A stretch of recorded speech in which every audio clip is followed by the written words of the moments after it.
मुख्यमंत्री माझी लाडकी बहीण योजनेचा जून 2026चा हप्ता बँक खात्यात कधी जमा होणार याबाबत महिलांमध्ये उत्सुकता असून आता एक मोठी अपडेट समोर आली आहे। जूनचा हा हप्ता जुलै महिन्याच्या मध्यावर म्हणजेच साधारण 12 ते 15 जुलै दरम्यान लाभार्थी महिलांच्या खात्यात जमा होण्याची दाट शक्यता आहे।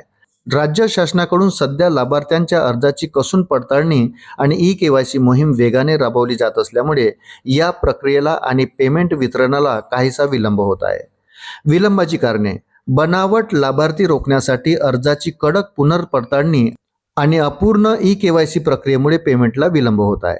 बनावट आणि अपात्र लाभार्थ्याची छाटणी: योजनेचा गैरफायदा घेणारे अनेक बनावट अर्ज समोर आले होते। आयकर भरणारे कुटुंब, घरात चारचाकी वाहन असणे किंवा शासकीय नोकरीत असणे अशा अटींचे उल्लंघन करून अर्ज भरले गेले होते। अशा अपात्र महिलांचे अर्ज शोधण्यासाठी सध्या राज्यभर कागदपत्रांची कडक छाननी सुरू आहे। अपूर्ण ई-केवायसी प्रक्रिया: अनेक महिलांनी अर्ज भरले आहेत, परंतु त्यांची ई-केवायसी प्रक्रिया अद्याप अपूर्ण आहे। बँक खाते आधार कार्डशी लिंक नसणे किंवा बायोमेट्रिक पडताळणी न झाल्यामुळे अशा खात्यावर बँक हस्तांतरण करणे सुरक्षित नाही। त्यामुळे ही प्रक्रिया पूर्ण होईपर्यंत पेमेंट थांबवण्यात आले आहे। डीबीटी बँक खात्याशी जोडणी: डीबीटी बँक खात्यांची जोडणी: शासनाचा निधी थेट खात्यात जमा होण्यासाठी बँक खाते डीबीटीसाठी सक्रिय असणे आवश्यक आहे। अनेक महिलांचे बँक खाते दीर्घकाळापासून निष्क्रिय असल्याने शासनाचे पैसे खात्यात जमा होण्यास तांत्रिक अडचणी येत आहे। जूनचा हप्ता लांबणीवर पडल्याने जुलैमध्ये दोन्ही महिन्याची रक्कम 3000 रुपये एकत्रितपणे मिळण्याची शक्यता आहे।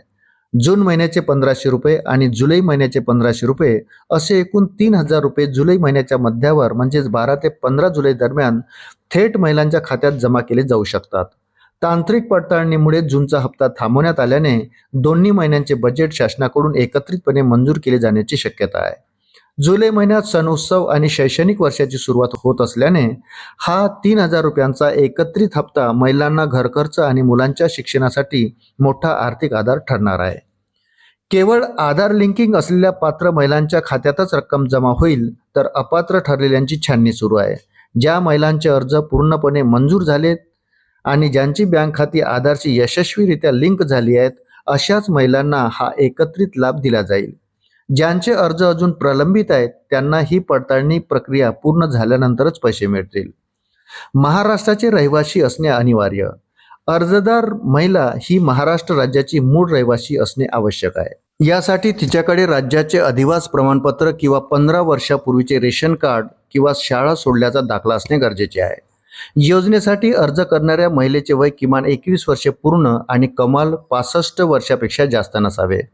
वार्षिक उत्पन्न मर्यादा: महिला उमेदवाराच्या कुटुंबाचे एकूण वार्षिक उत्पन्न 2.5 लाख रुपयापेक्षा जास्त नसावे। यासाठी उत्पन्नाचा दाखला जोडणे आवश्यक आहे।